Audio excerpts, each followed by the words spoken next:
मेरी झोली छोटी पड़ गई रे इतना दिया मेरे गुरुवर। मेरी झोली छोटी पड़ गई रे इतना दिया मेरे गुरुवर। इतना दिया इतना दिया इतना दिया मेरे गुरुवर। ओ मेरी झोली छोटी पड़ गई रे इतना दिया मेरे गुरुवर। इन विषय भोग की मदिरा भी मैं बना सदा से मतवाला। को तृप्ति करी जितनी उतनी बढ़ती इच्छा ज्वाला। मैं काम में भाव विध्वंस है तुमन सुमन चढ़ाने आया हूँ। यह बदन विजेता बन न सके यह भाव हृदय में लाया हूँ। मेरी झोली छोटी पड़ गई रे इतना दिया मेरे गुरुवर। मेरी झोली छोटी पड़ गई रे इतना दिया मेरे गुरुवर। ओम रूम आचार्य भगवंशी विद्यासागर जीवनेन्द्राय आचार्य भगवंशी समय सागर जीवनेन्द्राय ज्येष्ठ श्रेष्ठ निर्यापक श्रवण पूज्य मनीषी योग सागर जीवनेन्द्राय कांबर विद्वंशनाय पुष्पम निर्वपामिति। और खुल गए भाग्य हमारे वह क्या बात हो गई। खुल गए भाग्य हमारे वह क्या बात हो गई। जब से गुरुवर है आए करामात हो गई। जब से गुरुवर है आए करामात हो गई। इस जुदा रोग की व्यथा कथा भव भव में कहता आया हूँ। अति भक्षी अभक्षी भगी फिर भी मैंने तृप्ति नहीं कर पाया हूँ। नए वेद समर्पित करके मैं तृष्णा की भूख भगाऊंगा। अभी और अधिक ना भटक सकूं यह अंतर बोध जलाऊं। जब से गुरुवर है आए करामात हो गई। जब से गुरुवर है आए करामात हो गई। ओम रूम आचार्य भगवंशी विद्यासागर जीवनेन्द्राय आचार्य भगवंशी समय सागर जीवनेन्द्राय ज्येष्ठ श्रेष्ठ निर्यापक श्रवण पूज्य मनीषी योग सागर जीवनेन्द्राय मम क्षुधारूप नाशनाय नैवेद्यम निर्वपामीति। मोहांधकार से व्याकुल हो निज को नहीं मैंने पहचाना। मैं राग देश में लिप्त रहा इसे हाथ रहा बस बचताना। यह दीप समर्पित है मुनिवर मेरा तुम दूर भगा देना। तुम्हें ज्ञानी दीप की बाती से मम अंतर दीप जला देना। जब से गुरुवर है आए करामात हो गई। जब से गुरुवर है आए करामात हो गई। ओम रूम आचार्य भगवंशी विद्यासागर जीवनेन्द्राय आचार्य भगवंशी समय सागर जीवनेन्द्राय ज्येष्ठ श्रेष्ठ निरापक श्रवण पूज्य मनीषी योग सागर जीवनेन्द्राय मोहांतकाय विनाशनाय दीपम निर्वपामिति। बड़ी दूर से चल कर आई हूँ। बड़ी दूर से चल कर आई हूँ मेरे बाबा तेरी पूजन के लिए। बड़ी शुभ कर्म ने घेरा है मैंने अब तक यह माना था। बस पापी कर्म तज पुण्य कर्म को चाह रहा अपनाना था। शुभ अशुभ कर्म सब रिपुदल है मैं इन्हें जलाने आया हूँ। इसलिए गुरु जी के चरणों में अब धूप चढ़ाने आया हूँ। गुरु धूप में लेकर आई हूँ। गुरु धूप में लेकर आई हूँ। चरणों में तेरे अर्पण के लिए बड़ी दूर से चल कर आई हूँ मेरे बाबा तेरी पूजन के लिए। ओम रूम आचार्य भगवंशी विद्यासागर जीवनेन्द्राय आचार्य भगवंशी समय सागर जीवनेन्द्राय ज्येष्ठ श्रेष्ठ निरापक श्रवण पूज्य मनीषी योग सागर जीवनेन्द्राय अष्ट दुष्ट कर्म दयानाय धूपम निर्वपामीति। भोगों को इतना भोगा कि खुद को ही भोग बना डाला। साधे और साधक का अंतर मैंने आज मिटा डाला। मैं चिदानंद में लीन रहूं पूजा का यह फल पाना है। पाना था जिनके द्वारा वह मिल बैठा मुझे ठिकाना है। गुरु फल में लेकर आई हूँ चरणों में तेरे अर्पण के लिए। बड़ी दूर से चल कर आई हूँ मेरे गुरु तेरी पूजन के लिए। ओम रूम आचार्य भगवंशी विद्यासागर जीवनेन्द्राय आचार्य भगवंशी समय सागर जीवनेन्द्राय ज्येष्ठ श्रेष्ठ निर्यापक श्रवण पूज्य मनीषी योग सागर जीवनेन्द्राय महामोक्ष फल प्राप्त है फलम निर्वपामीति। जग के वैभव को पाकर मैं निश दिन कैसा मस्त रहा। चारों गतियों की ठोकर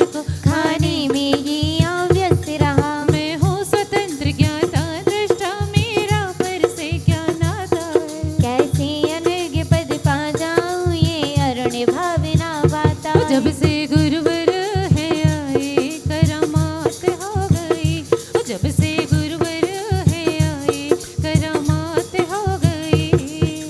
ओम ब्रह्माचार्य भगवान श्री विद्यासागर जी मुनींद्राय, आचार्य भगवान जी समय सागर जी मुनींद्राय, ज्येष्ठ शेष निरापक श्रवण पूज्य मुनि श्री योग सागर जी मुनींद्राय, अनेक पद प्राप्त है अर्गम निर्वपामीति। आ गया दर पे तेरे सुनाई हो जाए, आ गया दर पे तेरे सुनाई हो जाए, जिंदगी से दुखों की विदाई हो जाए। एक नजर कृपा की कर दो मानूंगी एहसान तेरा मानूंगी एहसान, संकट हमारा कैसे कटेगा, संकट हमारा कैसे कटेगा। तुम्हें ना सुनोगे तो कौन सुनेगा, गुरु तुम्हें ना सुनोगे तो कौन सुनेगा। जग की निर्मल सरिताओं में अब गाहन करने आया हूँ। मेरा सारा दुख दर्द हरो, यह अर्घ बैठने लाया हूँ। है तप मूर्ति है आराधक है योगीश्वर है महासंत। ये अरुणिका बिना देख सके युग युग तक आगामी वसंत। ओ, तुम्हें न सुनोगे तो कौन सुनेगा, तुम्हें ना सुनोगे तो कौन सुनेगा। ओम ब्रह्माचार्य भगवान श्री विद्यासागर जी मुनींद्राय, आचार्य भगवान श्री समय सागर जी मुनींद्राय, ज्येष्ठ शेष निर्यापक श्रवण पूज्य मुनि श्री योग सागर जी मुनींद्राय, अनर्घ पद प्राप्त है जयमाला पूर्ण अर्घम निर्वपामीति। उत्थम करना शिव वरना है इसी भाव से आया हूँ। देवी द्रव्य का योग गजब है और मैं श्रद्धा लाया हूँ। विद्या सिंधु को गुरु बनाया, रोमे रोमे गुरु है बसते। तन में होकर घर धीर करते, अपनी जान वो भी हो जो करते। गुरु बिन जीवन तन मन अर्पण सर्व समर्पण करता हूँ। निर्यापक श्री योगी सगर जी के चरणों शीश नवाता हूँ। ओ, तुम्हें न सुनोगे तो कौन सुनेगा, तुम्हें ना सुनोगे तो कौन सुनेगा। पानी है सर से ऊपर मुसीबत अड़ गई है, आज हमको तुम्हारी जरूरत पड़ गई है। अपने हाथ से हाथ पकड़ना मानूंगी एहसान तेरा मानूंगी एहसान, बिगड़ी हमारी कौन सुनेगा, बिगड़ी हमारी कौन सुनेगा। तुम्हें ना सुनोगे तो कौन सुनेगा। गुरु तुम्हें ना सुनोगे तो कौन सुनेगा। इनके जैसे गुरुवर कहाँ ऐसा नजराना याद करेगी दुनिया। गुरु का यहाँ आना मेरी जिंदगी संवारी, मुझको शरण मिला के हमें तार दिया गुरु तुमने गुना नगर में आके। मेरी जिंदगी सवारी मुझको शरण मिला के, हमें तार दिया गुरु तूने गुना नगर में आके। गुरुवर तेरे चरणों में मैंने तो जहाँ पाया याद करेगी दुनिया। गुरु का यहाँ आना। अभिमान तुम्हें, पहचान तुम्हें, तप त्याग तुम्हें और ज्ञान तुम्हें। हे गुरुदेव विद्यासागर, हम जानों के भगवान तुम्हें।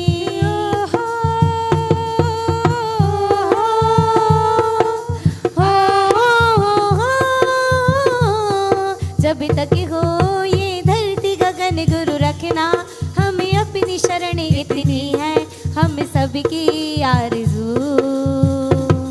जब तक हो ये खिलता चमन यहाँ पड़ते रहे, तेरे चरण इतनी है हम सबकी आरज़ू।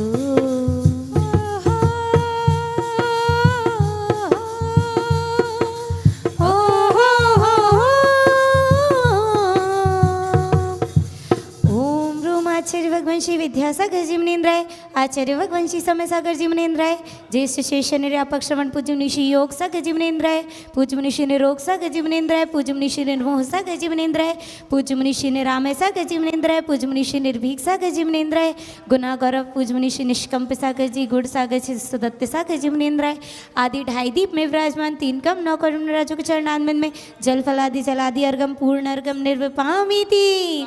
नमोस्तु महर्षि जी, नमोस्तु महर्षि जी, नमोस्तु। वर्तमान शासन नायक महावीर स्वामी की, कुंडलपुर के बड़े बाबा की, आचार्य गुरुदेव श्री विद्यासागर जी समय सागर जी गुना में विराजमान ज्येष्ठ और श्रेष्ठ प्रथम निर्यापक श्रवण पूज्य मुनि श्री योग सागर जी महाराज की, महावीर भवन में विराजमान परम पूज्य मुनि श्री निरोग सागर जी महाराज की। धन्य है गुना वालों का भाग और धन्य है ऐसे आचार्य भगवान श्री विद्यासागर जी महाराज जिन्होंने ऐसे हीरों को तराशा है, ऐसे स्वाति नक्षत्र में इनको दीक्षित किया है कि वास्तव में जहाँ जाते हैं जो बोलते हैं वो चरितार्थ हो जाता है। गुना में जब अनंत चतुर्दशी को आपके मुख से निकला कि स्कूल बनना चाहिए, तो स्कूल क्या, स्कूल के साथ में अनेक अनेक आचार्य महाराज के जो प्रोजेक्ट हैं उनको भी पूर्ण करने का संकल्प गुना समाज पूर्ण कर सके, ऐसी जमीन गुना को उपलब्ध हो गई। ये सब गुरु महाराज के प्रसाद का ही प्रतिफल है। मैं आमंत्रित कर रहा हूँ गुना के गौरव श्री दीपक जी चौधरी जो मंडला में डिस्ट्रिक्ट जज के पद को सुशोभित कर रहे हैं, कृपया पधारें और पधार कर दीप प्रज्वलन करेंगे। और बुला रहा हूँ उन्हें जो अपनी 103 वर्ष की सासू माँ की सेवा सतत कर रही हैं, ऐसी श्रीमती सरोज जी विदिशा वाली भाभी, कृपया आएं और आदरणीय आर.वी. जैन साहब पधारें और पधार कर दीप प्रज्वलन करें और शास्त्र दान करने का सौभाग्य प्राप्त करें। दीप जलाता चल ओ बंधु, दीप जलाता चल, दीप जलाता चल ओ भाई, दीप जलाता चल ओ बंधु रे, कर्मों का अपने तू भी काटता चल, दीप जलाता चल ओ बंधु, दीप जलाता चल, दीप जलाता चल विशाल भैया पहुंचे, जलाता चल, सारे तीर्थ धाम आपके चरणों में, सारे तीर्थ धाम आपके चरणों में, हे गुरुदेव प्रणाम आपके चरणों में, हे गुरुदेव प्रणाम आपके चरणों में। क्षमा करें, 103 नहीं 106 वर्ष की हैं श्रीमती असरफी बाई, उनकी सेवा सतत चल रही है और शास्त्र दान करने का सौभाग्य हमारे डीजे साहब विशाल जी और हमारे आर.वी. जैन साहब और सरोज जी कर रहे हैं। और भी किसी की भावना हो, आदरणीय भाई राजू जी बारदाना आप भी जाएं और शास्त्र दान करने का सौभाग्य प्राप्त करें। और कंठ शारदा माता है, हृदय में मां जिनवाणी और कंठ शारदा माता है, जो भी मुख से लिया वचन वो वचन सिद्ध हो जाता है, वो वचन सिद्ध हो जाता है। हे गुरु विद्या, हे गुरु समय, हे योग सागर जी आपके चरणों में, हे गुरुदेव प्रणाम। कुमराज की बहुरानी और गुना की बिटिया रानी, कृपया आप भी पधारें, शीघ्रता से शास्त्र दान करने का अवसर प्राप्त करें। हमारे समक्ष विराजमान हैं पूज्य निरोग सागर जी महाराज, उनके पावन चरणों में सत सत नमोस्तु अर्पित करते हुए शीघ्रता से पहुँचें, शास्त्र दान करें और पूज्य महाराज श्री के चरणों में नमोस्तु अर्पित करते प्रार्थना करते हैं कि आज पुनः कार्तिक अनुप्रेक्षा ग्रंथ के माध्यम से धर्म भावना के माध्यम से हमें ज्ञान अर्जित कराने की कृपा करें। नमोस्तु नमोस्तु नमोस्तु। वेलायां श्रीमत्श्रुत भक्ति कायुत्सर्गं करोम्यहम्। तिहुवणतिलयम देवं वंदिता तिहुवणिंद परिपूज्यम वोच्छमनुपेहाओ भवे जनानंद जननीयो।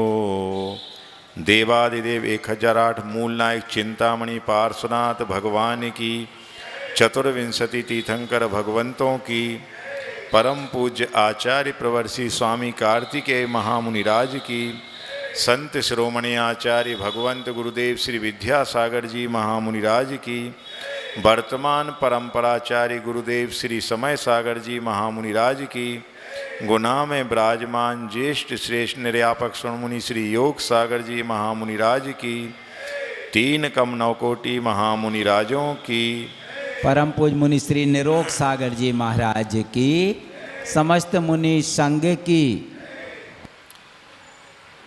ये कार्तिकेय अनुप्रेक्षा नामक ग्रंथ, जिसका स्वाध्याय अपन पिछले 3.5 महीने से कर रहे हैं। 11 जुलाई के दिन, वीर शासन जयंती के दिन इस ग्रंथ की शुरुआत हुई थी और आज 24 अक्टूबर हो चुका, तो पूरे 3.5 महीने इस ग्रंथ को शुरू हुए हो चुके हैं। अंतिम भावना, धर्म अनुप्रेक्षा के अंतर्गत अपन श्रावक के 12 व्रतों के बारे में पढ़ रहे हैं। जो द्वितीय प्रतिमाधारी होता है, व्रत प्रतिमा जिसको बोलते हैं, उसमें 5 अणुव्रत होते हैं, 3 गुण व्रत होते हैं और 4 शिक्षा व्रत होते हैं। तो ऐसे 5, 3, 8, 4, 12 व्रत जो होते हैं वो किसके होते हैं? द्वितीय प्रतिमा के धारी, व्रत प्रतिमा के धारी व्रती या श्रावक के। तो कल ज्येष्ठ महाराज श्री ने आपको 2 गाथाओं के द्वारा प्रथम गुण व्रत के बारे में बताया था कि किस प्रकार से दिशाओं का परिमाण करने से 10 प्रकार की दिशाएं होती हैं। 4 मुख्य दिशाएं, पूरब पश्चिम उत्तर दक्षिण। 4 क्या विदिशाएं, कौन सी? ईशान, नैऋत्य, आग्नेय और वायव्य, और एक ऊर्ध्व दिशा और एक अधो दिशा। ऐसी टोटल 10 दिशाओं का जब परिमाण कर लिया जाता है कि मैं यहाँ तक जाऊँगा इसके आगे, हर 10 दिशाओं में, तो वो दिग्व्रत कहलाता है। और ऐसा दिग्व्रत के पालन करने में दोष भी लगते, कभी अतिचार भी लगते, तो उनके बारे में भी कल पूज्य महाराज श्री ने आपको बहुत अच्छे से गाथा नंबर 341 और 342 में बताया होगा। आज अपन को जो द्वितीय गुण व्रत है वो अनर्थ दंड व्रती गुण व्रत है, उसके बारे में गाथा 343 अपन पढ़ रहे हैं। क्या कहलाता है अनर्थ दंड, कितने प्रकार के होते हैं, तो ये अपन सब पढ़ेंगे। इसका उच्चारण करते हैं। कज्जम किम पिणसाहदी निच्चम पावम करेदि जो अत्थो सो खलु हवदि अनत्थो पंच पयारो विसो विविहो। क्या कह रहे हैं? कज्जम किम्पि न साहदी, यानी ऐसा कार्य थोड़ा भी जो कि कुछ उद्देश्य पूर्वक नहीं, या जिसका कोई उद्देश्य नहीं होता है, या जिसके करने से कोई प्रयोजन नहीं सधता है, ना साधयति नित्यम पावम करेदि जो अत्थो, और केवल नित्य पाप का ही बंद कराता है, पाप का ही अनुबंध कराता है। सो खलु हवदि अनर्थो, सो उसे ही क्या बोलते हैं? अनर्थ बोलते हैं। और पंच पयारो विसो विभो, और यह मूलता तो 5 प्रकार का है, लेकिन उसके भी कई अनेक भेद हो जाते हैं एक एक के, तो ऐसा वह अनेक प्रकार का भी है। तो इस गाथा का अर्थ क्या हुआ कि जिस कार्य से अपना कोई भी प्रयोजन नहीं सध रहा हो, यानी बेमतलब के काम जिनको नहीं भी करें तो और अच्छे से जिया जा सकता है, लेकिन फिर भी करते हैं प्रमाद के वशीभूत, अज्ञान के वशीभूत होकर के। तो ऐसे सभी कार्य जिनसे कोई प्रयोजन नहीं सधना है और जिनसे पाप का ही बंध होना है, इस प्रकार के कार्यों को अनर्थ बोलते हैं। और उसके 5 भेद हैं, और वैसे उपभेद किए जाएं तो और भी अनेक प्रकार के अनर्थ दंड होता है। और अनर्थ दंड में सबसे पहले अनर्थ शब्द का अर्थ बतलाया है। तो ये सब समझ अनर्थ कह ही रहा है, अनर्थ जिसका कोई अर्थ ना हो। एक अर्थ का मतलब होता है रुपया पैसा, एक अर्थ का मतलब होता है प्रयोजन, और इंग्लिश में अर्थ का मतलब होता है पृथ्वी। तो यहाँ अर्थ का मतलब प्रयोजन लेना है, तो अर्थ यानी प्रयोजन। तो अनर्थ मतलब जिसका कोई प्रयोजन नहीं है, ऐसे कार्यों को क्या बोलते हैं? अनर्थ। जैसे कैसे कहें तो प्रयोजन क्या है? जैसे किसान खेती करता है, क्यों करता है? उसको धन धान्य की प्राप्ति होती है। जैसे जुलाहा सूत को काटता है तो उससे वस्त्र की प्राप्ति होती है। समझ गए? कोई भी कुएं पे जाके बाल्टी डाल के डोरी से खींचता है बाल्टी को, तो उससे क्या? पानी की प्राप्ति होती है। आप सब चौके में कार्य करते हैं तो भोजन सामग्री की प्राप्ति होती है, उससे आजीविका चलती है, अपना जीवन चलता है। तो इनका कोई ना कोई प्रयोजन है। समझ गए? लेकिन जिसका कोई प्रयोजन नहीं हो और उल्टा पाप का बंध और हो रहा हो, तो ऐसे कार्यों को क्या बोलते हैं? अनर्थ बोलते हैं। अनर्थ दंड कह दो। और इसके 5 भेद हैं। माने अनर्थ करोगे तो दंड तो मिलेगा ही मिलेगा। 5 भेद हैं। कौन कौन से हैं? तो अपध्यान, पापोपदेश, प्रमाद आचरित या प्रमादचर्या बोलते हैं। तीसरा हिंसा आदान या हिंसा दान, हिंसा प्रदान। चौथा और दुष्श्रुति 5वां। तो इस प्रकार से मूलतः अनर्थ के दंड के 5 भेद हो गए, और एक एक के कई भेद हैं, अब कई कई प्रकार हैं। तो इस प्रकार से अनर्थ दंड के भी बहुत प्रकार, बहुत भेद हो जाते हैं। अब इसके बाद उसमें जो 5 प्रकार बताए हैं, अब अगली गाथाओं के द्वारा क्या एक एक का डिटेल, लक्षण, उसकी विशेषता, एक एक ध्यान की अनर्थ दंड उसकी बताएंगे। तो सबसे पहले कि कौन आएगा? अपध्यान। तो ये जो गाथा 344 है उसमें अपध्यान नामक जो अनर्थ दंड होता है उसकी लिए बता रहे हैं क्या कहलाता है अपध्यान। तो उसके लिए गाथा है, पर दोषाण विगहणम पर लक्षीणम समीहणम जमचा पर इत्थि अवलो पर कलहालोहिणम पढ़मम पढ़मम। तो क्या हुआ इसका अर्थ?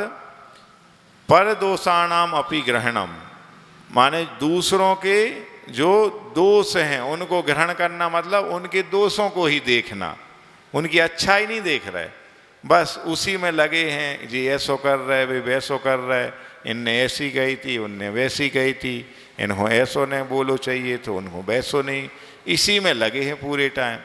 उनके गुण दिख ही नहीं रहे हैं और अपने दोष नहीं दिख रहे हैं। किसी ने पूछा कि दुनिया में सबसे बड़ा काम क्या है? एक से एक बुद्धिमानों से पूछा, समझ गए? तो किसी ने जवाब दिया कि अंतरिक्ष में जाना सबसे बड़ा काम, कठिन काम है। तो कोई बोला कि माउंट एवरेस्ट पे चढ़ना बहुत कठिन काम है।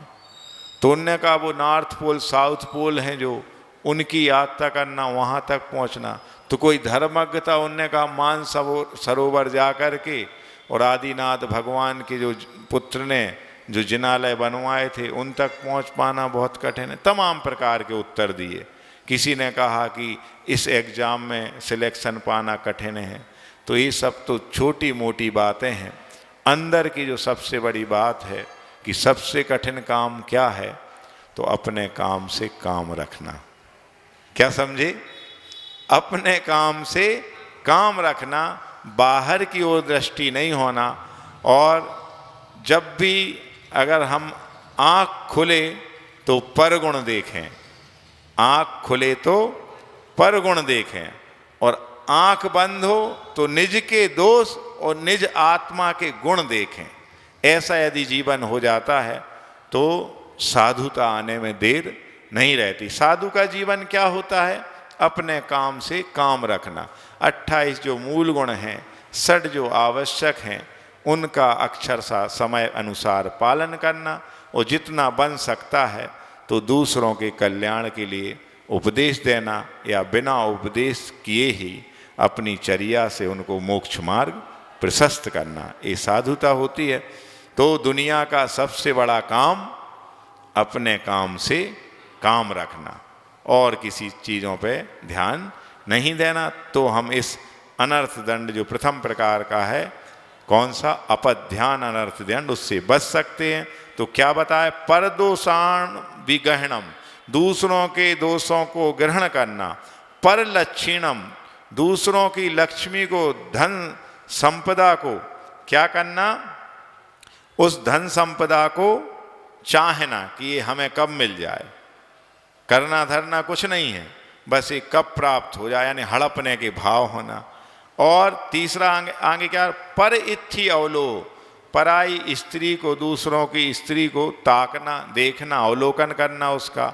और आखिरी चौथे चरण में बताया पर कलहा लोएणम पड़मम, मतलब पराई कलह, दूसरे अच्छे लड़ रहे हों, बढ़िया आनंद मनाना, समझ गए। और ज़्यादा है सो आग में घी का काम कर देना, समझ, जैसे तैसे भी शांत हो रहे हों। तो जैसे वो अम्बावरी जाति के देव जाते ना, असुर कुमार जाति में अम्बावरी जाति नाम के देव होते हैं, तो वो तीसरे नरक तक नारकियों को भिड़ाने के लिए, भड़काने के लिए आग में घी का काम करने के लिए जाते हैं।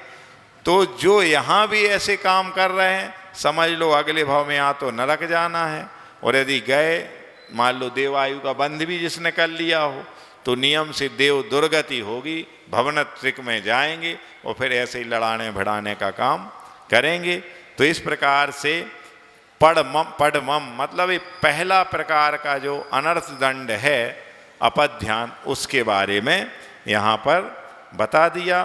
तो क्या क्या इसमें बता दिए कि दूसरे मनुष्यों में जो दुर्गुण हैं उनको देखना या उनको ग्रहण करना, दूसरे के धन को छीनने का उपाय सोचना, राग भाव से दूसरे की जो स्त्रियां हैं, बेटियां हैं, युवतियां हैं, उनकी ओर घूर घूर कर देखना, उनसे मिलने के उपाय सोचना।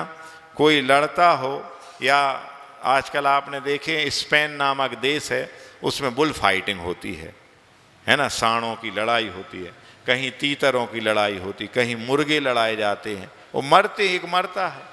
तो ऐसे खेल कराना या ऐसे खेलों को देखना भी जिनमें आपस में लड़ाई हो रही हो, तो एक क्या के अंतर्गत आएगा, अपध्यान नामक अनर्थ दंड के अंतर्गत आएगा। उसमें आनंद मनाना। तो अब कोई कहे कि अपध्यान का मतलब क्या होता है, शॉर्ट में समझाइए। तो खोटा विचार करना। कैसा विचार करना कि ये हमारे पक्ष के आए तो इनकी जीत हो जाए, और वो सामने वालों है, विपक्ष वालों, उसकी हार हो जाए।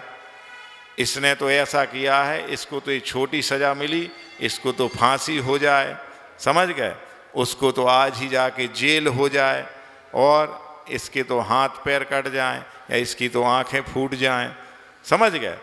इसने बहुत सारा स्टॉक किया इस बार, पिछली बार हमें सोयाबीन में खूब टूटे थे, ये बार हमने सोयाबीन नहीं धरोवाई, इन्हें धरो है, ये बार सोयाबीन के भाव फिर से गिर जाएं।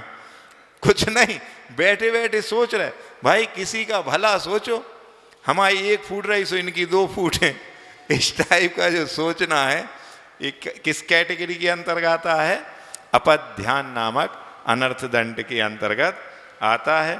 तो ऐसे विचारों से लाभ तो कुछ होने वाला है नहीं, उल्टा पाप का ही बंध होता है, और जब बंद होगा तो उसको भोगना पड़ेगा, तब समझ में आएगा।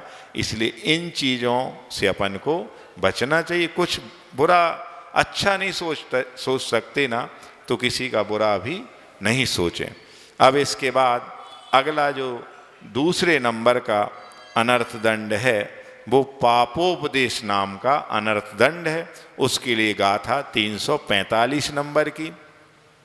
जो ओवेसो दिज्जदी किसी पशुपालन वाणिज्य पमुहेसु पुरसिद्धि संजोए अणत दंडो हवे विधियो। विधियो मतलब दूसरा, एक विधियो यानी विद्यात कह ले, तो विधियो तुम विधियो हम बते हैं तुम्हें, वो वाला विधियो नहीं। यहाँ प्राकृत में विधियो का मतलब दूसरा अनर्थ दंड है पापोपदेश है तो क्या बता रहा है उसके बारे में।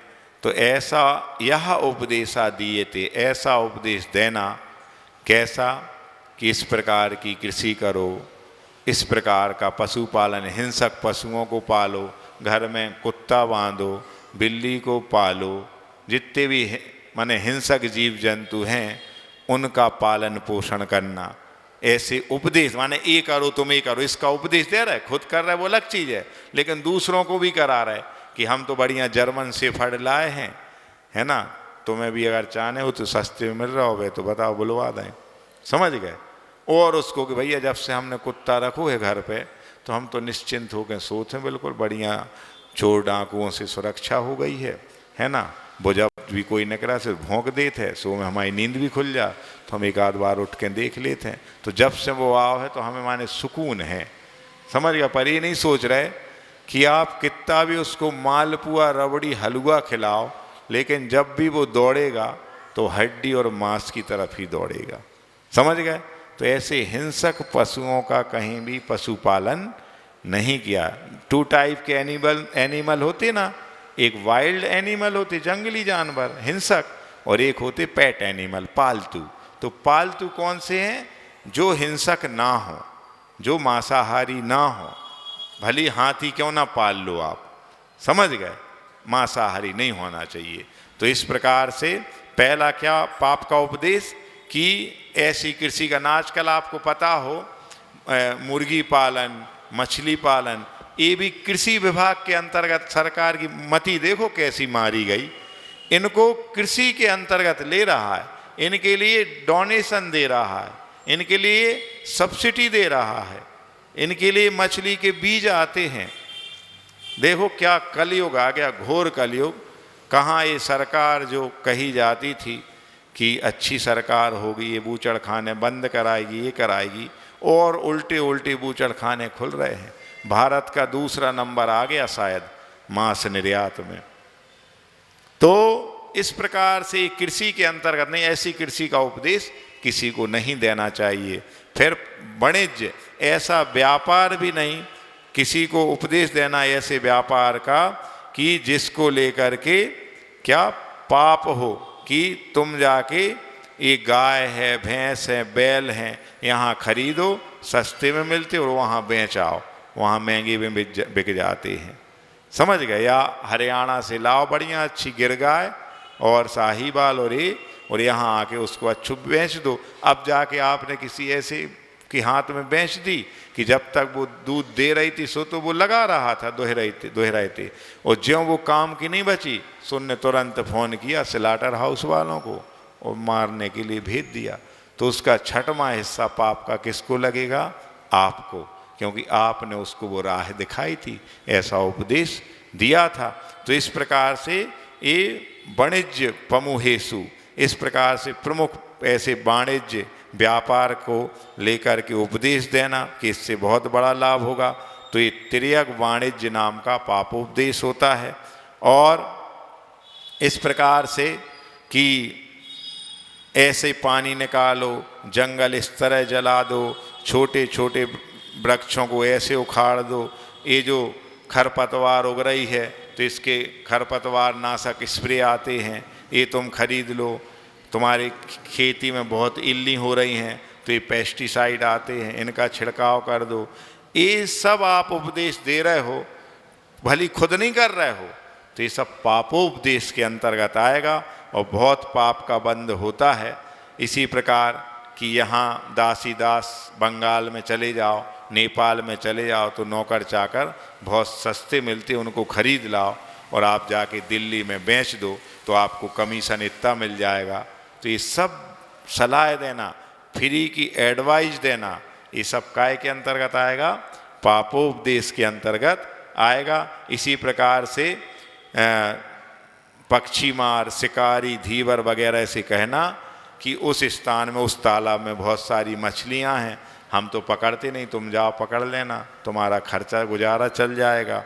हिरन बता देना कि उस जंगल में हम गए थे तो इकट्ठा हिरणों का झुंड मिला था, हमें तो बढ़िया कूद रहे थे वो, और ये किसी शिकारी ने सुन लिया। तो ऐसी बातें कभी नहीं करना चाहिए। क्यों? वो उनका वध करेंगे, तो आपका उपदेश हो गया उनके वध करने के लिए, तो वध उपदेश नाम का ये पापोपदेश कहलाएगा।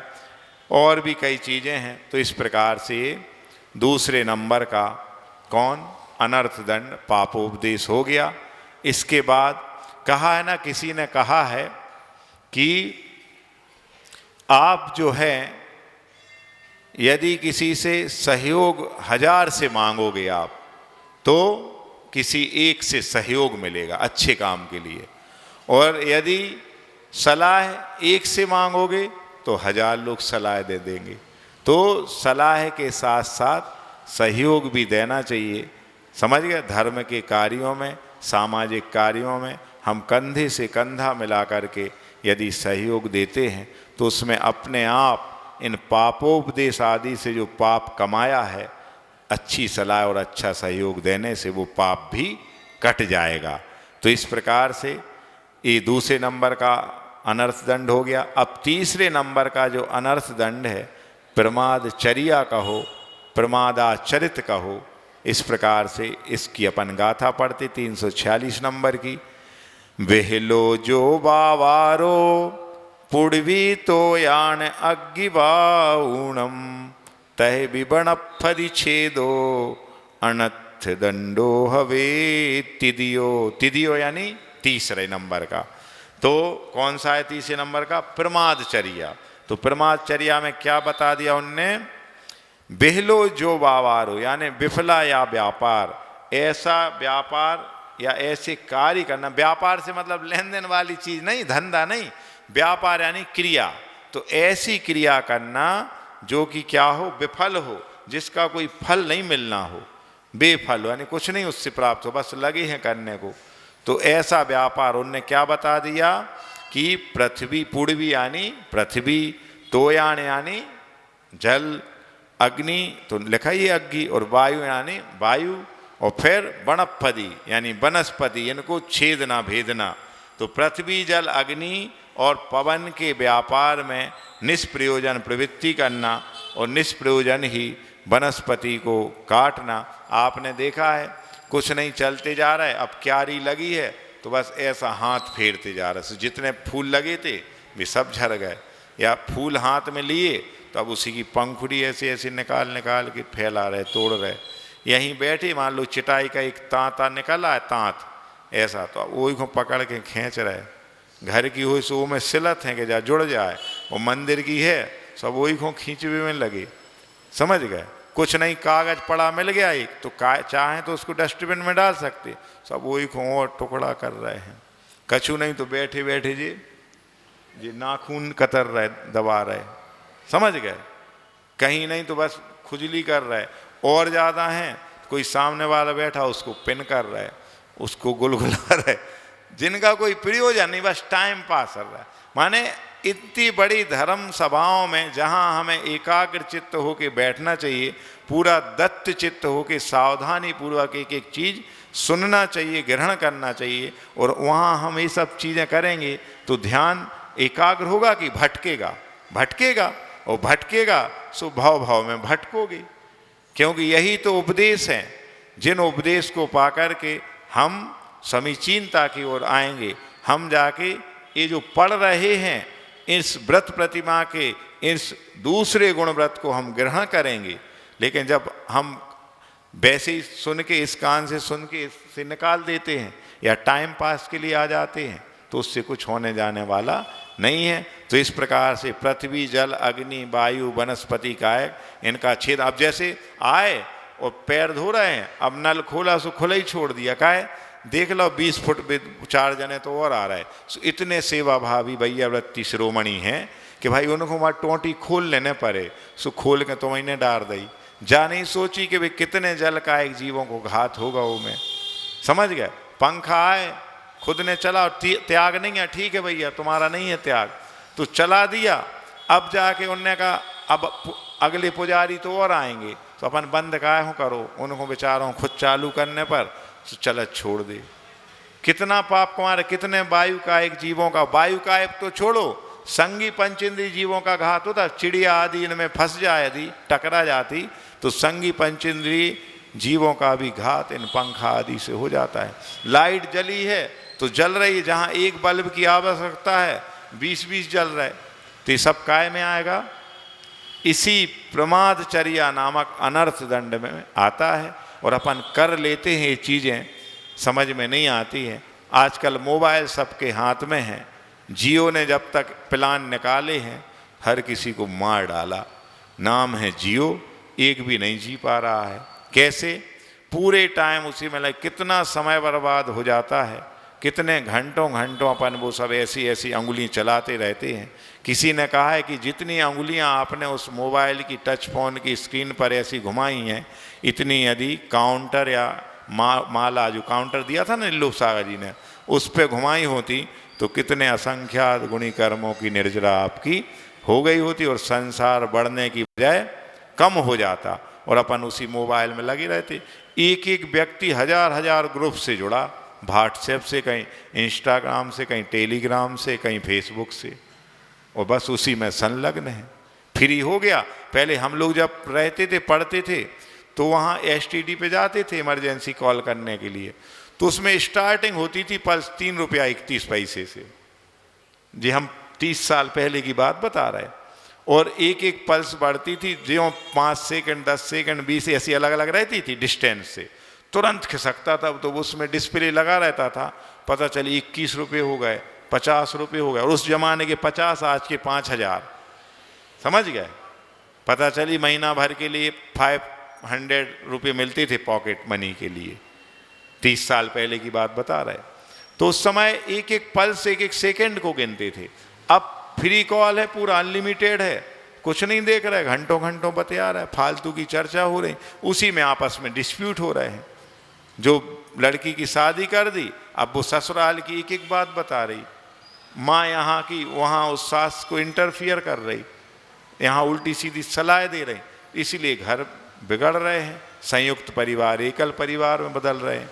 तो ये सब चीज़ों की मर्यादा होना चाहिए, लिमिटेशन होना चाहिए।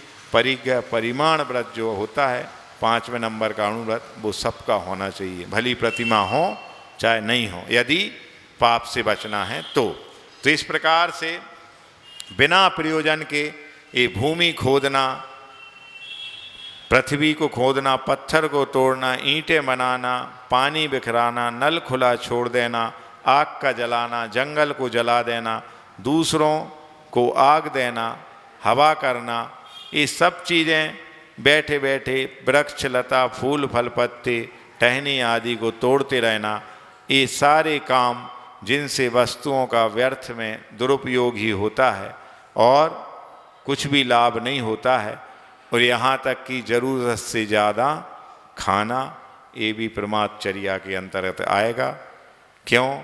ज़्यादा खाओगे तो दूसरे का हिस्सा छीन लिया और खुद की फूड पॉइजनिंग भई, सो बीमार हो गए, फिर डले रहो अस्पतालों में, समझ गए? तो बहुत अधिक खाना भी अन्न को खराब करना है। इसलिए कहा जाता है कि उतना ही लो जितना कि आप खा सकते हो, फालतू में जूठन आदि नहीं छोड़ना है। कुछ लोग बिल्कुल थाली को धो के मांझ के जैसे पी लेते हैं, समझ गए? ऐसा भी कई कई धर्मों में या कई कई संप्रदाय में ऐसा चलन है कि वो खुद पूरी थाली को ऐसे कि उसको धोने की भी जरूरत ना पड़े, समझ, पूरा ऐसे करके, वो अच्छा भी नहीं लगता, एकदम चाटते हैं, लेकिन फिर वो पूरा धो के और पी लेते उसको। माने वो जूठन का एक कण का दाना नहीं छोड़ते। अच्छा है उनका, क्यों? वो कण का दाना किस गरीब के लिए काम आ जाए जो अपन ने ऐसे ही छोड़ दिया है, वो उसके हिस्से का अपन ने बर्बाद कर दिया। तो ये भी प्रमादचर्या में है, जूठन छोड़ना आदि। तो बहुत सी चीज़ें। अब आते अपन चौथे नंबर के अनर्थ दंड पे, जिसका नाम है हिंसा दान। क्या? हिंसा का दान। आहार दान नहीं दे रहे, औसत दान, ज्ञान दान नहीं, कौन सा दान? हिंसा दान। तो उसके लिए गाथा आ रही है, चतुर्थ अनर्थ दंड जो है उसके लिए। तो मज्जार पहुदि धरणम आहुय लोहादि विक्कणम जमचा लखा खलादि गैणम अनर्थ दंडो हवे तुरियो। तुरियो मतलब चौथे नाम का है ना, वहाँ तदियो आया था, विदियो आया था, ये तुरियो का मतलब चौथे नंबर का अनर्थ दंड मतलब हिंसा दान। तो क्या है? तो मज्जार यानी मारजार यानी बिलौटा, बिल्ली का पति है ना, तो मारजार है। और जितने भी इनने तो उदाहरण दिया, मारजार है बिलाव, एक उनने बता दिया। ऐसे हिंसक जंतुओं को पालना। फिर आहुए माने आयुध यानी शस्त्र, लोहादि माने लोहे आदि को और अस्त्र शस्त्रों का क्या विक्रयम यानी बेचना, ग्रहण करना, खरीदना, लेना देना शस्त्रों का और लोहे आदि के सामग्री का।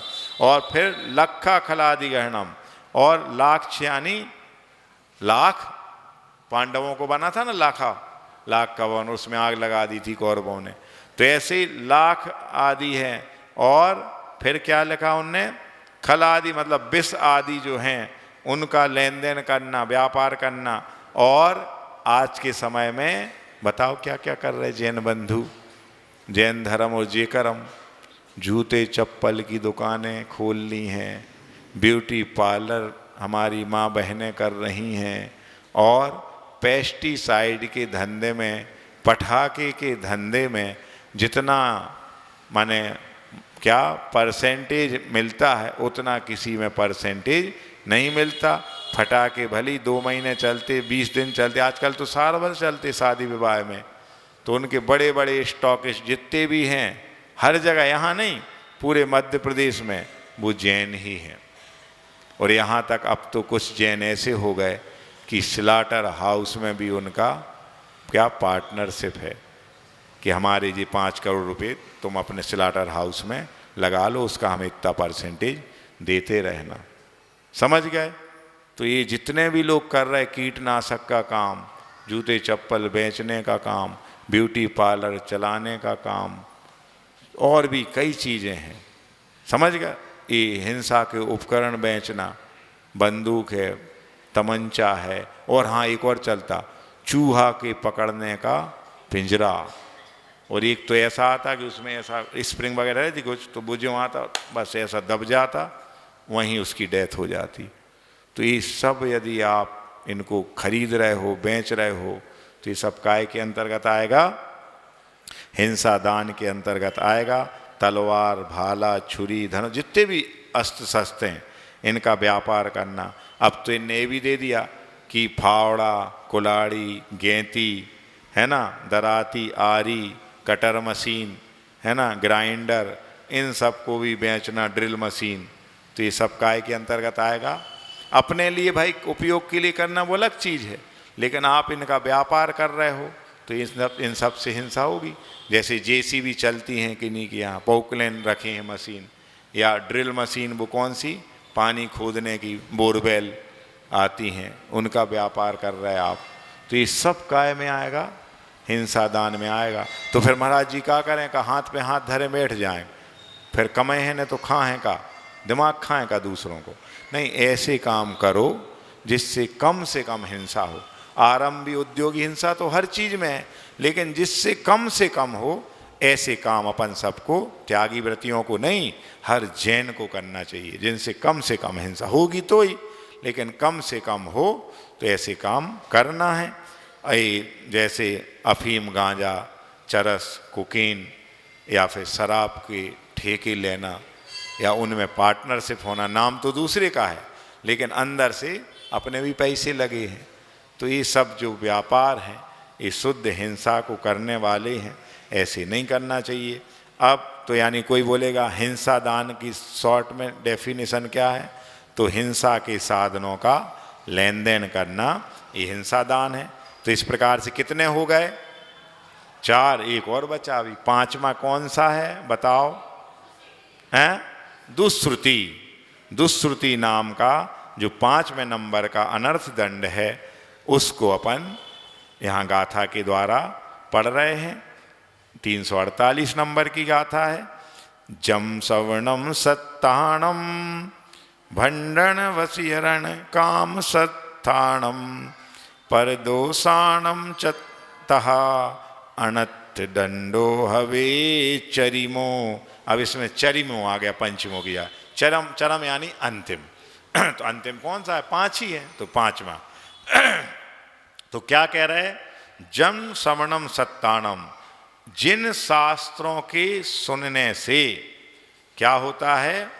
जिन शास्त्रों में या पुस्तकों में गंदे, मजाक, वशीकरण, कामभोग आदि का वर्णन हो, जिनमें पर के दोषों की चर्चा हो, वार्ता हो, ऐसे शास्त्रों का सुनना या ऐसी मेजॉरिटी में बैठना, ऐसे ग्रुपिंग में अपन का जुड़ना जिनमें बस दूसरों के दोषों के बारे में, या ऐसा कहें 4 प्रकार की जो विकथा होती है, याद है आपको विकथाएं हैं? कौन कौन सी होती है? स्त्री कथा, अर्थ कथा है, राजकथा, चोर कथा, अरे फिर भोजन कथा भी तो होती है। सबसे ज़्यादा तो वही होती। अगर हम किसी भी साधु के कमरे में जाओ तो सबसे ज़्यादा चर्चा हुई है तो काहे की हुई है? चौका की और बनावे। माने साधु इंटरेस्ट नहीं लेते हैं, आप जाके ज़बरदस्ती साधु को छेड़ते हैं। और कुछ साधुओं का ऐसा नियम होता है कि जिसने जाके यदि चौके आदि की चर्चा की तो वो सूतक मान लेते हैं कि अब तुम्हारे इतने चौका में आवे को 7 दिन को सूतक लग गो, अब तो नहीं आए, 13 दिन को लग गो, अब तुम आए थे तो नहीं आए। इसलिए सावधानी रखा करो, हर किसी साधु को एक ही तराजू से नहीं तौला करो कि हमने तो उन महाराज जी से कही थी, सुबह दूसरे दिन आ गए थे। समझ गए? आजकल भैया सीधे को जमानो नहीं है, महाराजों की भी दुकानदारी जैसी है, मोल भाव करने परत, उनको जाके पटाने परत, उनके जाके सुबह शाम तेल लगाओ, उनको अच्छी चुपड़ी चुपड़ी बातें दो, जब जाके भी मानत हैं। महाराज हरे कौन आज के सीधे आए हैं, बीवी तो अपने बीच में से आए, जैसे अपन टेढ़े मेढ़े, ऐसे ही तो महाराज बन गए तो क्या हो गई। समझ गए? तो ऐसा करने लगती, चौका लगना शुरू हुआ, जो कभी नहीं आए बयान लगत, 3 टाइम आत और जोड़ जो नमोस्तु महाराज जी नमोस्तु। फिर और ज़्यादा मान लो परिचय होगा तो उसके बाद कहने महाराज जी बिल्कुल आप तो देख ही नहीं रहे आजकल हमारी तरफ। अरे तो कौन कौन की तरफ देखें, हमें तो 4 हाथ भूमि देख के चलने को बताए। जब आप वैसे तो कमरा में बैठा हो, जब इतने अच्छे लगा, इतनी अच्छी बातें आप करत हो, और जब जाके आहार को निकलत हो सो बिल्कुल फूटी आँखों नहीं देखत, तो इतने खराब देखत का हो रहे भाई। विधि जहाँ मिल जाती है वो ढूंढते हैं विधि को, उस पात्र को ढूंढते हैं जिसका पुण्य है, और नीचे 4 हाथ भूमि को देख के चलना है, बस इतना ही देखते हैं। उसमें भी लोग बात कहने से नहीं चूकते हैं, और ज्यों चौका बंद भाव नहीं, फिर भी अषाढ़ कैसी राहर के है ना दिखाई नहीं देते हैं। बताओ यहाँ भी यानी एक मतलब कहना चाहिए एक संत हुआ करते हैं कि जो कैसे होते हैं, माने संसार के जो लोग हैं वो हम जैसे साधुओं से भी क्या मतलब के लिए मिलते हैं, और एक संत हैं, साधु हैं कि जो आप सबसे मिलने से मतलब रखते हैं। आप मतलब के लिए मिल रहे हो और हम आपसे मिलने से मतलब रख रहे हैं। समझ गए? और ऐसा भी है कि माने जो अच्छे लोग हैं जिनके लिए समय देते हैं, अब बाकी के 20 और आ जाते हैं उनके पीछे, तो अब उनको भगाया तो जाता नहीं है। तो ऐसा भी है कि एक अच्छे व्यक्ति से मिलने के बहाने हमें लाखों या हजारों बुरे लोगों से भी मिलना पड़ता है। पर विश्वास यही है कि जो भी सच्चा दरबार होता है, प्रभु का हो चाहे गुरु का हो चाहे शास्त्र सभा हो, उसकी यही तो विशेषता होती है कि वहाँ कैसा भी व्यक्ति आए, कैसा भी पापी से पापी घोर अनर्थ दंडी व्यक्ति भी क्यों ना आ जाए, लेकिन उस दरबार की सच्चाई तभी है कि जब वो व्यक्ति इस दरबार से वापस जाए तो वो भी सच्चा होके जाए, तब तो उस दरबार की सच्चाई है, वो दरबार बड़ा है। अन्यथा ऐसे तो कई सच्चे दरबार लिख देते हैं पर वहाँ कोई सच्चाई होती नहीं है। तो अपन को इस 5वें अनर्थ दंड के बारे में अपन पढ़ रहे हैं कि ऐसे शास्त्रों का, ऐसी सभाओं का, ऐसी संगति का अपन को बिल्कुल भी क्या शरण नहीं लेनी है, जिससे हमारे पाप बढ़ें, जिससे हम काम भोग आदि की कथाएं सीखें, गंदी गंदी साहित्य को पढ़ना, अश्लील वीडियो देखना, ये सब किसके अंतर्गत आएगा? दुष्श्रुति के अंतर। अकेला सुनने मात्र से नहीं है, देख भी रहे हो आप तो उससे भी मन दिग्भ्रमित होता है, तो वो दुष्श्रुति आएगी। तो बुरी बातों को सुनना, जिन शास्त्रों में मिथ्या बातों की चर्चा हो, संसार जिनसे बढ़ता हो, काम भोग अश्लीलता की बातें हों, स्त्री पुरुषों के नग्न चित्र आदि हों, जिनके सुनने में देखने में मन में विकार उत्पन्न होता हो, अच्छे शास्त्रों के प्रति कुरुचि उत्पन्न होती हो, विषय कसाय की पुष्टि होती हो, ऐसे तंत्र शास्त्र, मंत्र शास्त्र, स्तंभन शास्त्र, वशीकरण शास्त्र, मोहन शास्त्र, काम शास्त्र आदि को सुनना, सुनाना, वाचना और 4 जो भी कथाएं हैं उन खोटी कथाओं को सुनना सुनाना, ये सब 5वां अनर्थ दंड दुष्श्रुति है। और अब बहुत अच्छी बात बता दें, न्यूज़पेपर का पढ़ना, न्यूज़ चैनल को देखना, समझ गए, व्यापार के जो आप अलग से पेपर आते हैं, है ना, उन सबको भी दिन रात पढ़ते रहना, कोक शास्त्रों को पढ़ना, जो युवक युवतियों के विज्ञापन निकलते हैं मैरिज ब्यूरो के, है ना, और दलाली करना, शादी आदि करवाना कराना, बात बनवाना, ये सब व्रती के लिए तो निषेध है ही। साथ ही साथ हम जैन कुल में जन्मे, अपने जो रिश्तेदार हैं, घर परिवार हैं, बेटे भी, उनका कर्तव्य करना है, उनकी शादी विवाह कराना। लेकिन आप पूरे संसार भर को ठेका ले लो। जी बता रहे कि हाँ एक मैरिज ब्यूरो है, पूरे जाओ उन संजय अंकल के पास चले जाओ, उनके पास सब नंबर हैं, वे सबको जान, भी बहुत अच्छा लड़का बता दें, बहुत अच्छी बिटिया बता दें। उनने देखो इतने बड़े खानदान में अपनी बिटिया को करो, अपने बेटा को करो, तुम्हें भी बताएं, चले जाओ, हमारे कितनी 3 मॉर्निंग को हमने उन्हीं के थ्रू करवाओ। तो ये सब जो कर रहा है तो ये सब इसके अंतर्गत आएगा, अनर्थ दंड के अंतर्गत। आ रही बात समझ में? हाँ, तो गंदी गंदी फिल्मों को देखना, गंदे गंदे गाने सुनना और ऐसे गाने खुद गाना कि जिनसे बालक बालिकाओं के मन भटकते हों, और आजीविका के लिए ऐसे साधनों को अपनाना जो कि गृहस्थ के योग्य नहीं हैं, ऐसे धन संचय के साधन करना, समाज को भ्रष्ट करके पैसा कमाना, समझ गया, या समाज के पैसे उधार लेना, ये सब अनर्थ दंड में आएगा भैया। अब क्या महाराज जी बैंक में भी डले, सूद से भी तो ब्याज आते है, बालक चीज़ है, लेकिन तुम अपनो बैंक ने बनाओ कि समाज को पैसा हो तुम इतने उतने बांट रहे। भाई अच्छे कार्यों में लगाओ, इतने सामाजिक कार्य उनमें लगाओ, इतने परोपकार के कार्य उनमें लगाओ। ये थोड़ी है कि हम अपने बिजनेस के लिए दे रहे हैं। तो धर्म का पैसा, यहाँ तक कि ये बाध्यक आते हैं जितने भी कर्मचारी हैं, तो इनके लिए भी मंदिर के उससे नहीं आना चाहिए, वो निर्माल का दोष लगेगा। फिर इनके लिए अपना कंट्रीब्यूशन कर लो कि भाई ये जो आए हैं संगीतकार, इनको 1.5 लाख देना है, तो कौन कौन पुण्यार्जक बनना चाह रहा तो भाई इनको डायरेक्ट दे दो। ये नहीं कि मंदिर का फंड है फिर उसके लेखा जोखा में आवक जावक में डर रहो खर्चा कि 2.5 लाख वो संगीतकार हों देते, है ना, वो पुजारी को इतने दे, तो ये नहीं होना चाहिए। इसका एक अलग से अपना वो बनाओ, मंदिर के पैसे को केवल मंदिर के कामों में ही लगाना चाहिए, और कहीं लगाते हो तो ये व्यवस्था सही नहीं है। तो इस प्रकार से ये 5 के 5 क्या हो गए, अनर्थ दंड के बारे में जानकारी दी। होता ये है कि सब लोग अपन सबको पापों का ज्ञान तो सबको होता कि नहीं बताओ? सब जानते कि 5 पाप होते हैं, पाठशाला में बिल्कुल पहले ही भाग में सिखा दिया, 5 पाप होते हैं, कसाएं 4 होती हैं, है ना, व्रत 12 होते हैं, प्रतिमा 11 होती हैं, तोता सो रटवा दो यार।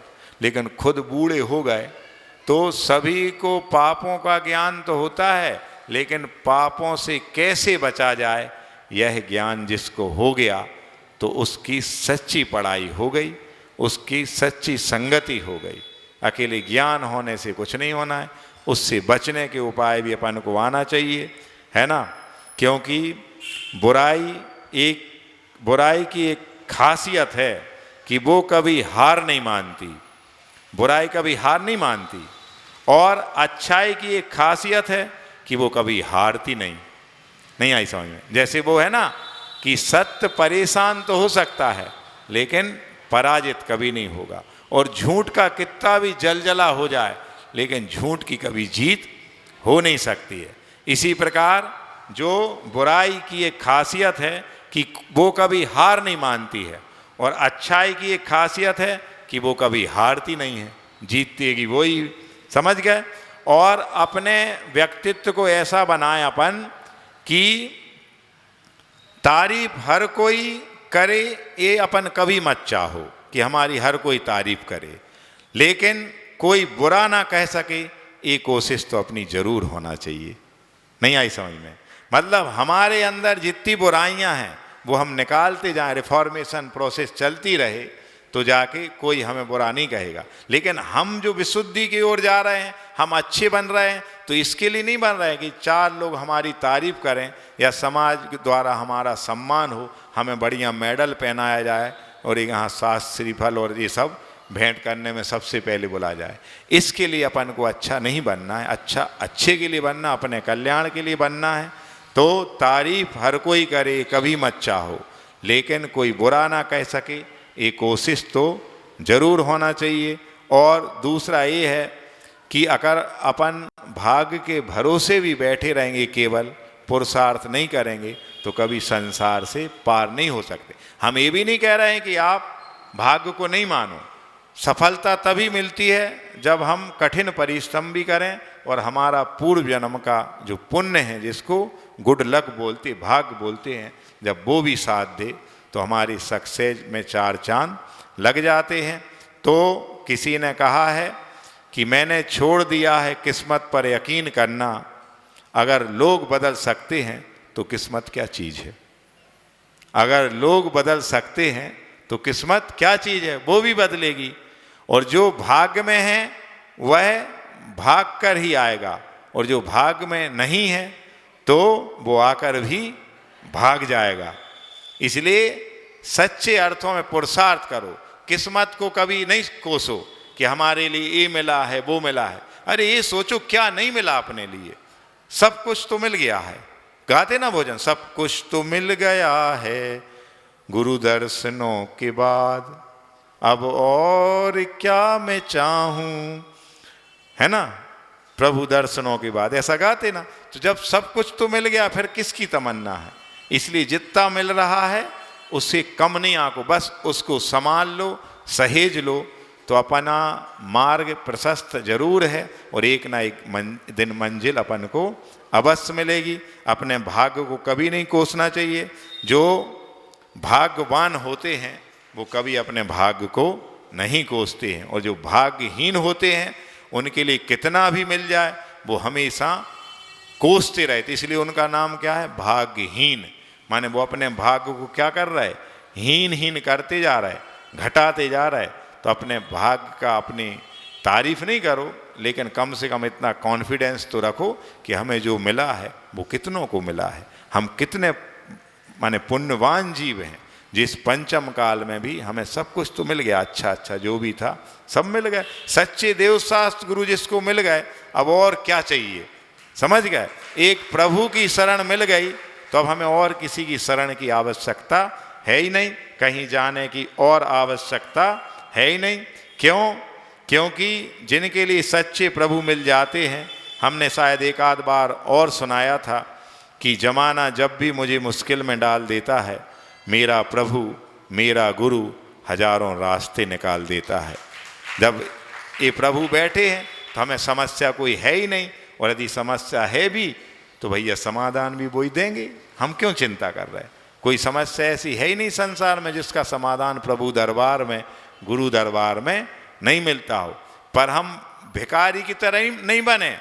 क्यों? एक वो गरीब होता है जिसको खाने को नहीं, जिसको भिखारी कहते हैं, वो तो मंदिर के बाहर बैठ करके मांगता है, और हम मंदिर के अंदर जाके मांग रहे हैं, तो भैया हम और बड़े भिखारी हो गए। तो अपन को भीख नहीं मांगना है, बस पुरुषार्थ पे दृष्टि रखना है, अपन को वो सब मिलेगा, है ना। क्यों? दवा में कोई खुशी नहीं है। दवा लेने में किसी को खुशी मिलती क्या? दवा खाना चाहता कोई कि औषधि लें, हम मुश्किल से खाना पड़ती, मुंह मरोड़ के खाना पड़ती है, जी मार के खाना पड़ती है। तो दवा में कोई खुशी नहीं है, लेकिन खुशी जैसी कोई दवा नहीं है। तो हमेशा कीप स्माइलिंग ऑलवेज, हमेशा मुस्कुराते रहो, अपने आप सारी समस्याएं दूर हो जाएंगी। और सबसे बड़ी ताकत तो अपने गुरु की है। इतने बड़े गुरु अपने साथ हैं, अपने हृदय में विराजमान है, तो कमी किस बात की। इतनी बड़ी शख्सियत जब अपने साथ है, जिनने कुछ भी नहीं था, जिनके पास केवल एक दिगंबरत्व था और एक चर्या थी, और उनने इतना बड़ा परचम लहराया, इतना बड़ा झंडा लहराया कि दूर दूर तक, दिग दिगंत तक आज वो पताका लहरा रही है। तो जब ऐसे गुरु अपन को मिले हैं तो बिल्कुल नहीं घबराना। और इतने बड़े तपस्वी सम्राट आपके गांव में हैं, शहर में हैं, तो अपन को किसी चीज़, चाहे ये विद्यालय वाले हों, चाहे धंधे वाले हो, चाहे कोई, घबराओ नहीं, सब होगा, अच्छे से होगा। और आज की कविता है, समय भी हो गया, टाइटल है बाद में ना कहियो कि जो का होगा। हम नहीं कह रहे, एक सामान्य व्यक्ति कह रहा है, क्योंकि हम तो साधु हैं भैया, किसी को डरा धमका नहीं सकते, उसमें भी दोष लगता है। तो बाद में ना कहियो कि जो का होगा। पहली भूल को तो हमने यूं ही माफ कर दी, दूजी तीजी को भी मानो नज़रअंदाज कर दी, आज तो चला के भूल को जो चौका होगा, और बाद में ना कहियो कि जो का होगा। एक बार धोखा हमने धोखे खा लिया, दूजे धोखे को भी हमने हल्के में लिया, धोखे पर भी आज पुनः फिर से धोखा होगा, और बाद में न कहियो कि जो का होगा। दूसरों के घोंसलों पर यूं ना पत्थर फेंको, दूसरों के घोंसलों पर यूं ना पत्थर फेंको, अपना घर भी शीश महल यह भी तो पहले देखो, अपना घर भी शीश महल यह भी तो पहले देखो। हंसी मजाक में भी अगर हमने आपा खो दो, तो बाद में न कहियो जो का होगा। जिंदगी में अवसर हर बार नहीं मिलते, जिंदगी में अवसर हर बार नहीं मिलते। यहाँ वालों को मिला है, ध्यान रखना, चूक गए बेटा तो समझ लेना, फिर पछतावे के अलावा कुछ हाथ नहीं लगेगा। वो बिल्डिंग, वो विद्यालय, वो मंदिर विद्या का तो अवश्य बनेगा, चाहे तुम सहयोग करो चाहे न करो। कर लो भैया तो तुम्हारा धन अच्छी जगह लग जाएगा, है ना, पाप की कमाई पुण्य में बदल जाएगी। वो विद्या का दान आपके ज्ञानावर्णी कर्म के क्षयोत्सम में काम में आएगा, वही छाय ज्ञान बनाएगा। और नहीं धर तो नाश तो होना ही है। तो इसलिए जिसके पास जितना है इन्वेस्ट के रूप में भी अभी लगा दो, जब इनके पास आ जाएगा तो ये ज्यों कहते हो आपको वापस कर देंगे। ये अच्छी बात है, यदि आप ऐसा कर लोगे तो ये अवसर आपके दर पर आया है, बाद में आएगा नहीं आएगा आप जानो। जिंदगी में अवसर हर बार नहीं मिलते, मिले भी जब भुना लो शीघ्र तभी बाग खिलते, मुश्किल मिल पाना फिर से गर मौका खो दो, मुश्किल मिल पाना फिर से गर मौका खो दो, और बाद में न कहियो कि जो का होगा।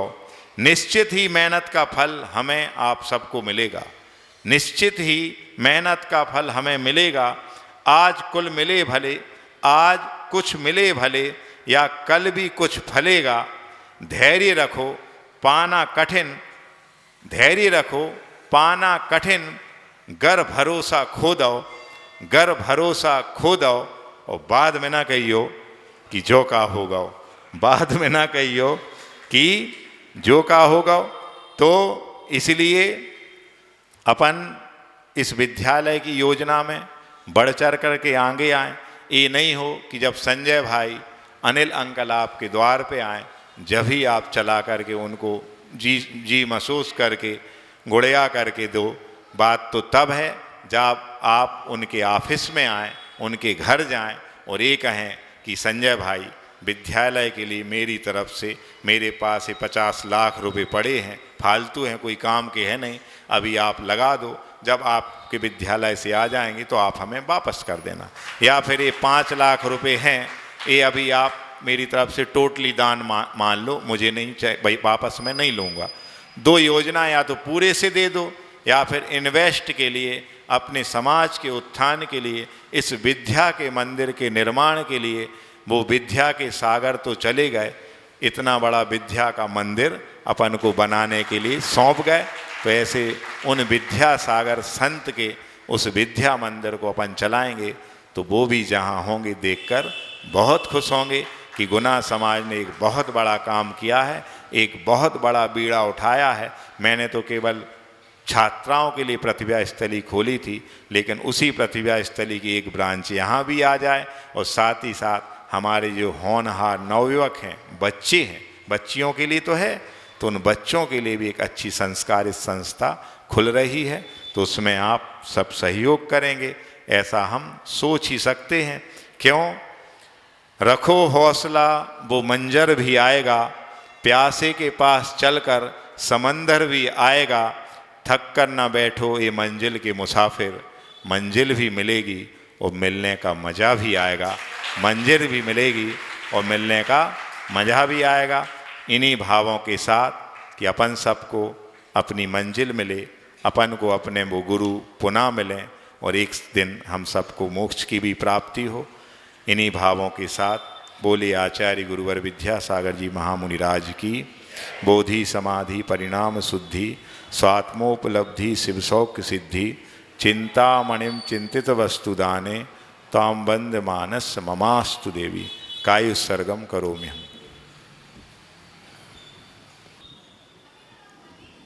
द्वादशांग जिनवाणी माता की मात्र 4.5 मिनट का समय आपसे लेंगे। 4.5 मिनट। हमारी जो लाडू सजाओ प्रतियोगिता यहाँ 21 तारीख को आयोजित हुई थी, उसके कुछ पुरस्कार हैं जो मैं अध्यक्ष जी और कमेटी से अनुरोध करता हूँ कि शीघ्रता से यहाँ पर उनको देंगे। बड़ी जो स्टील का डिब्बा है, फर्स्ट प्राइज प्राप्त की है सोनाली पंकज जैन परवाह परिवार, जिन्होंने पद्म सरोवर का बहुत सुंदर यहाँ पर लाडू बनाया था। जोरदार तालियां बजाइए। ये सोनाली जी पंकज जैन कृपया पधारें और ये पुरस्कार प्राप्त करें। द्वितीय स्थान पर रही श्रीमती सरिता जी मितिन जैन बांजल खुटियावत परिवार, उन्होंने सम्मेश शिखर जी का बहुत सुंदर परवाह परिवार आए, हमारे भूतपूर्व सौधर्म इंद्र हैं। हम भावना भाते हैं कि इस बार भी आप सौधर्म इंद्र की भूमिका निभाएं। इसी पवित्र भावना को लेकर पंकज जैन सोनाली जैन प्रथम पुरस्कार प्राप्त कर रहे हैं। श्रीमती सरिता जी मितिन जैन बांजल खुटियावत परिवार पधारे, उन्होंने द्वितीय पुरस्कार प्राप्त किया है। तृतीय पुरस्कार श्रीमती अभिलाषा जी विनय जैन शीघ्रता से पधारेंगे और तृतीय पुरस्कार प्राप्त करेंगे। सांत्वना पुरस्कार में 4 पुरस्कार हैं। श्रीमती रूपल पुनीत जिनवाणी कार बस 2 बार और बोले, श्री सविता जी जैन मामा हलवाई, श्री नैवेदा विनय जैन, और चौथे पर नाम उस पर नहीं लिखा था इसलिए चौथा हमें मालूम नहीं है। जिनका भी हो कृपया आ जाएं। श्रीमती रूपल जी, श्रीमती सविता जी, नैवेदा विनय जैन और चौथी बिना नाम वाली। जाबाणी के ज्ञान से सॉरी जल चंदन अक्षत पुष्प चरुचत दीप दुहुप अति फल लाभे पूजा को ठानत जो तुम जानत सो नर ध्यानत सुख पावे।